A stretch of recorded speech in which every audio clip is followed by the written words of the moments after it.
Hi guys, welcome to this is Raju natural blog channel.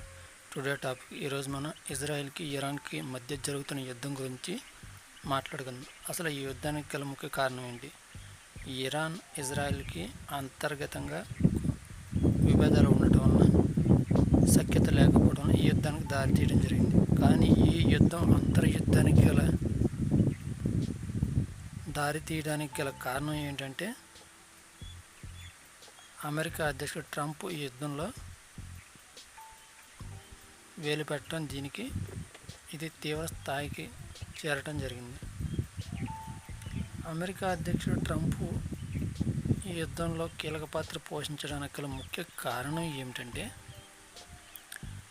ఇరాన్లో ఉన్న చమురుబాలపై America అధ్యక్షుడు Trump తన ఆధిపత్యాన్ని కొనసాగించడానికి ఈ యుద్ధంలో అనేక వేల కోట్లు ఖర్చు చేయడం జరుగుతుంది. ట్రంప్ వైఖరి ఏ విధంగా ఉంటుందంటే, తాను పట్టుకున్న కుందేలుకి మూడే కాళ్ళు అన్న విధంగా ఉంటుంది.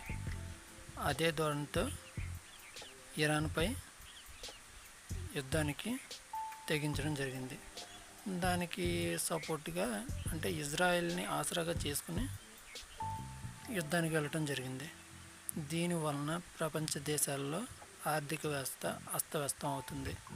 దీంతోపాటు క్రూడ్ ఆయిల్ పైన కూడా ప్రభావం చూపే అవకాశం ఉంది. ఎందుకంటే ప్రస్తుతంలో